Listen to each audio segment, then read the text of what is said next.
Greetings students, it's history continue. Students, as we know, we have completed our book Geography and Civics. It's chapter 8th and class 8th. Civilizing the native, educating the nation. Native means होता है कहीं के भी रहने वाले स्थायी निवासी या वहां के लोग, उनको नेटिव बोला गया है। एजुकेटिंग द नेशन, और नेशन को एजुकेशन देना, मतलब इसके थ्रू ये बताने की कोशिश की गई है जो ब्रिटिशर है इंडियन को सिविलाइज करने की बात कर रहे हैं, यानी जो ईस्टर्न एजुकेशन है या यूरोप की जो एजुकेशन है उसके बारे में जो है इस चैप्टर के अंदर हम डिस्कस करेंगे।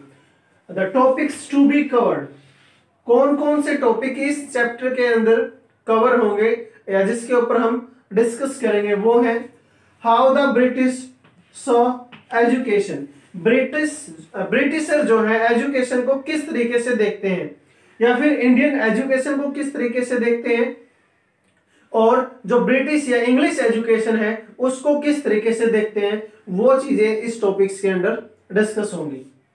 The tradition of the orientalism, orientalism का जो ट्रेडिशन यानी जो एक प्रकार से लैंग्वेजेस के बारे में किसने कितनी नॉलेज कहां से गेन की उनके बारे में हम यहां डिस्कस करेंगे। Grave error of east, grave error मतलब एक बिग मिस्टेक के बारे में यहां बात कर रहे हैं, ईस्ट ने क्या मिस्टेक कर दी थी ये भी चैप्टर के अंदर ही डिस्कस होगा। एजुकेशन फॉर कॉमर्स, यानी एजुकेशन जो इंग्लिश एजुकेशन लेके आए हैं उसका प्राइमरी एज कॉमर्स यानी मनी को अर्न करना था, वो किस तरीके से था वो भी चैप्टर के अंदर डिस्कस होगा। The report of the William Adams, William Adams एक लिंग्विस्टिक थे, उनको बोला गया था कि आप एक रिपोर्ट बनाओ, कितने स्कूल गुरुकुल कॉलेजेस हैं उसके बारे में एक रिपोर्ट दी थी, वो भी यहां डिस्कस होगा।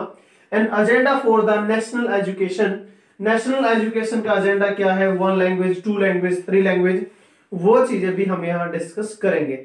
And the some topics for today which you have to write down in the your notebook.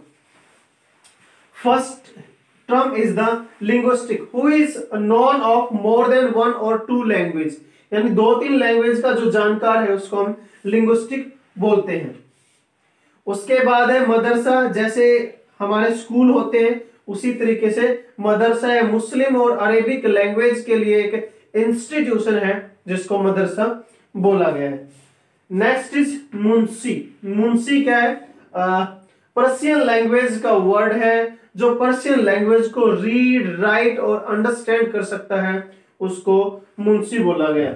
Vernacular, vernacular का मतलब होता है नेटिव देसी, जहां की भी हम बात करें वहां की स्थानीय डायलेक्ट या लैंग्वेज के अंदर उसको वर्नाकुलर बोला जाता है। एक वर्नाकुलर एक्ट भी आया था जो प्रेस एक्ट था, यानी जो नेटिव लैंग्वेजेस थी उसमें राइट करने से पहले ब्रिटिशर से परमिशन लेनी पड़ती थी।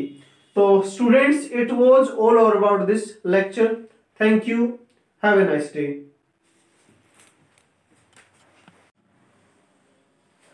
Students, it's history continue, civilizing the native, educating the nation. In this part we will discuss about the tradition of the Orientalism.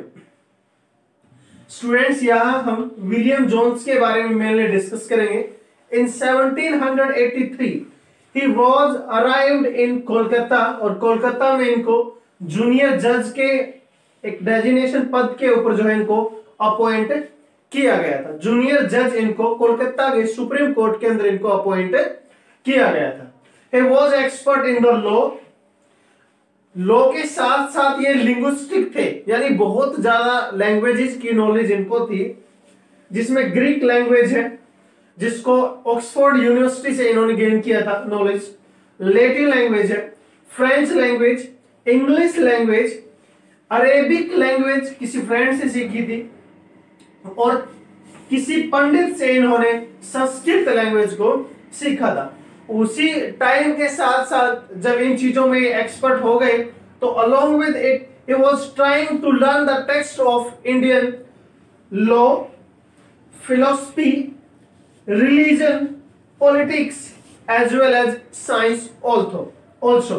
इन सारी चीजों को इन्होंने जो है सीखा है इंडिया में आने के बाद। इसके साथ ही जो है इसके फ्रेंड थे हेनरी थॉमस कोलब्रुक और नाथनल। इन्होंने भी जो है जो टेक्स्ट को जो ट्रांसलेट इन्होंने किया था उसके साथ मिलकर जो है इन्होंने काम उसमें किया। ये भी लिंग्विस्टिक थे। फिर एक एशियाटिक सोसाइटी जो बनाई गई थी, इसमें जो भी टेक्स्ट वगैरह था इंडिया का उसको जो है इसमें ट्रांसलेट एक प्रकार से किया गया था। Asiatic society Thomas Colebrook, Nathan और जोन्स की हेल्प से ही बनाई गई थी।